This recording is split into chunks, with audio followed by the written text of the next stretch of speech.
Hello everyone, welcome back to the next episode of Discord Craft. Today's episode is going to be making a sugarcane farm here by a gentleman named Tango Tek. I'll check a link in the description below. It's a very amazing and genius idea. It's going to fit, I think it's 3 blocks high? I have to double check. But it's very small, very compact, tileable, which is amazing. And I'm just going to chuck it all along here. Just all along here. Nice stretch. Out here, I'm going to build a general mob farm because I need the gunpowder drops from the creepers. Because at the moment, I have 4 rockets to my name. And I don't know about you, but I'd like to fly everywhere. It'd be nice. I have an elytra. I have I have the ability to fly, but I just can't get off the ground. It's frustrating. Anyway, let's get cracking into this build, and I will explain uh, well, how it works once I've finished. All right, let's go.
Alright guys, welcome back.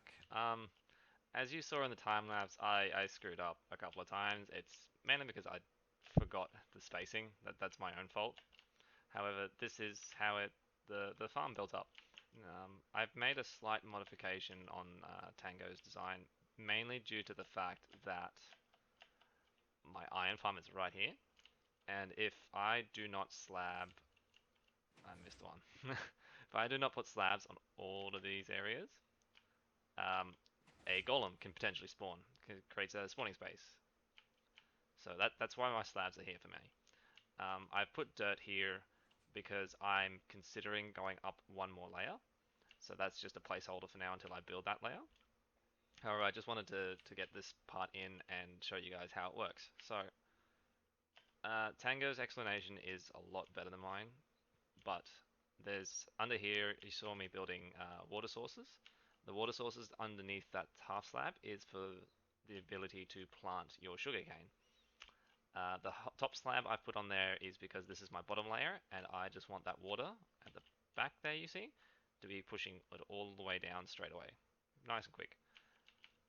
It's exactly the same with both modules. The iron bars in the middle are for the sugarcane to hit it. So the sugarcane, when you break it with a piston, will pop off, hit the iron bar, fall down, the water source will collect it, and down it goes into my little collection system. Just realized I missed a little spot here. So I want to make sure it goes. And you saw it just go there.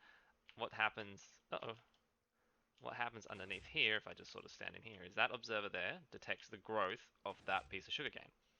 So that piece of sugarcane will go up to where I have a piston under here. If I go down this way, and I'll show you better actually.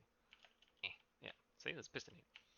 When that observer detects the change in the growth of this piece of sugarcane, it updates the observer, right? So that observer is now charged. This observer here, pointing downwards, detects that one changing. And then up the top, as you saw, if I run right around the back real quick, there's a redstone uh, piece of redstone there. So that will activate the redstone very briefly and power all of these and pop off the sugarcane. Alright, so once it's done that, if we can see it, we'll watch this one. So you see how there's a piece of sugarcane there? That'll eventually get detected when that one grows all the way down there, and it'll smash it off, and it'll come flowing straight into our hot little hands. there it goes. There we go, look at that. Came straight for us. Amazing. So how much did we get? We only got the one piece up there because that was this line. However, because in the middle here, pistons touching back to back will be quite advantageous with the redstone up there. So this one popped off as well. So if we get out of this little area and go have a look at our chest, we should have some sugarcane in there. There you go. I'm not sure how many dropped, so we'll take that out.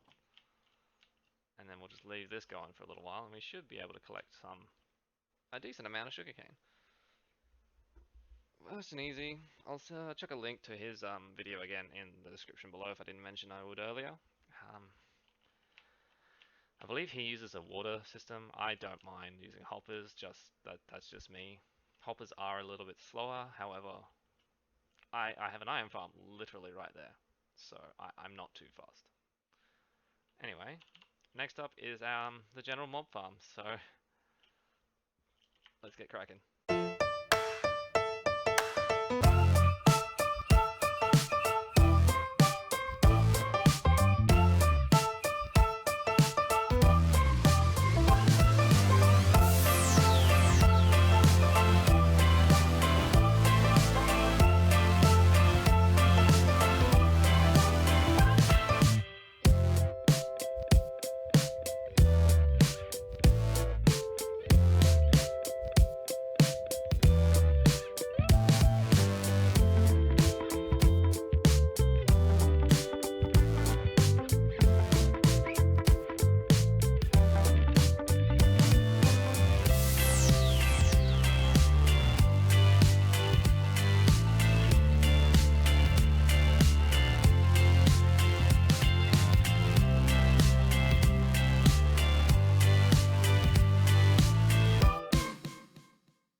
Welcome back, guys. As you saw in the time lapse, I was mucking around with my timing system. I was trying to figure out how to make sure I could get this to turn on and off when I'm at an AFK spot. I haven't built my AFK spot yet because that's going to go up there somewhere, about 120 blocks away up there. I did run off in the middle of the time lapse because I needed rockets to make this so much easier myself. They're very expensive in the shopping district at the moment, which is why well, partially why I've been building this farm. What I want to do here, for those who don't know about this clock system, I believe it's an etho hopper clock. What it does is basically takes one items from one hopper, it just transfers into each other because they feed each other. A redstone block here locks the hopper. So with that redstone block there, you can see it's locked the items in there. So no matter how many I put in, it does not move. When that redstone block is over on this side though, it locks this hopper and the items can flow freely from this one into that one. So with the example here, we'll move these into that side. So you see how both are lit up? It means that the items are transferring from this one to this one. Comparators take a signal from here depending on how many items are in it. That's your signal strength. We're not really using them for their signal strength at the moment. We're just using them for the fact that it's detecting what's in something is in there. That's what the primary focus is for this one. They detect what's in or next to the block next door. This is just taking the signal there, and when this comes down, it will be powering this block. This block will be powering this, which will be powering this piston, and it'll push this across. Normally both are pushed over, but when one empties, it is a brief moment where they will split. You see the blocks have come down, it's powering the pistons, and they've moved. So the items are now transferring from this hopper into that one. And when they switch, it turns off one of the pistons temporarily, and they swap sides. That's all that does. The reason I'm doing this, if I didn't say so before, is because I'm going to build my AFK platform up there. And I'm going to have a sticky block, not a sticky block, sorry, a slime block, a little connector coming all the way down from there to turn basically this thing on and off, because I don't want this farm running constantly. I don't need that much stuff. I don't want to, again, lag out the server. That's not the block I was looking for. That's the one. So I'm gonna close this all up. It's my redstone box. And I currently do not... I've got some slime there. I'm gonna have to go to the shopping district to buy some more, because I believe Slab is selling slime. So I'll go check that out and probably clear him out because I need quite a bit of slime. So yeah, let's pop onto the shopping district and see what he's got there for sale. Alright, we're back here at the shopping district. He's got 1 diamond for 32 slime balls and he's sold out. Oh dear. That's unfortunate. I don't think anyone... That's a creeper shop. Let's have a quick squeeze at these other shops, see if anyone's selling slime. It's probably only Slab right now. Nothing here. I did build this off camera. I didn't really want to show it because my design skills, as you can see, are pretty dodgy. It looks alright. I'm happy. I put a little bit of redstone in it just because I wanted to. And yeah, it's very bare bones. I'm only selling iron blocks, so that was 32. Hasn't really sold. I've been cleared out a couple of times already, and I haven't really AFK'd to get some more back. Well, I'll have to contact Slav and see if I can get some more slime off him because I need way more than is supplied right now. Oh, well, sorry, way more than I've got. My base should be popping up any second now. There you are. Now we need to build the collection system down here.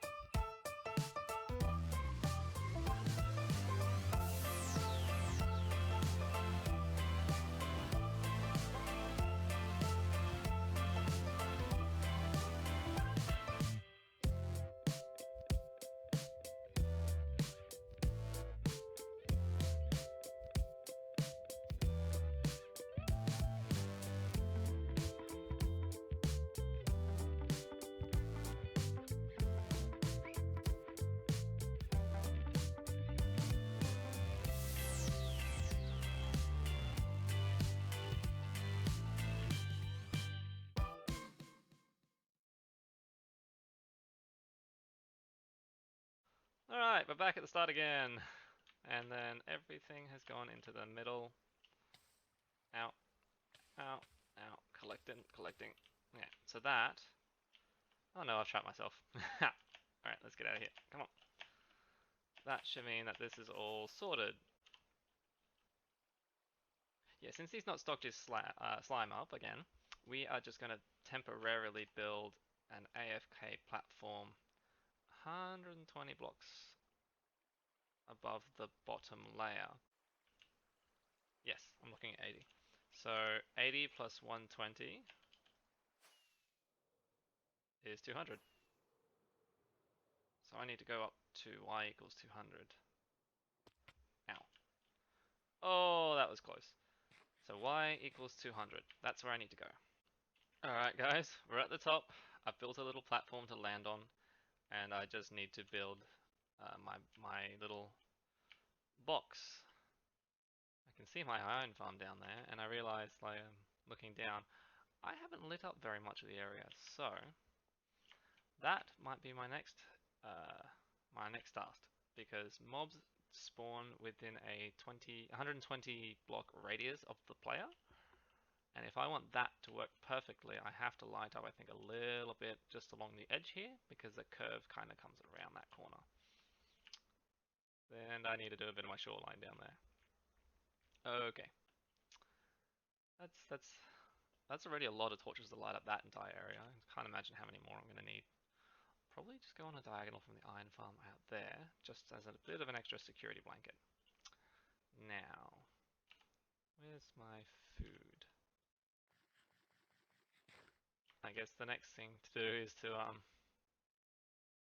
probably go turn on the farm, I guess. That's probably the next thing to do. Get them see if some mobs start spawning, and no, need to build the collection system. That's what I should do next, otherwise I'm going to lose all those drops. Okay, I figured out what I did wrong. For one, I was way too close.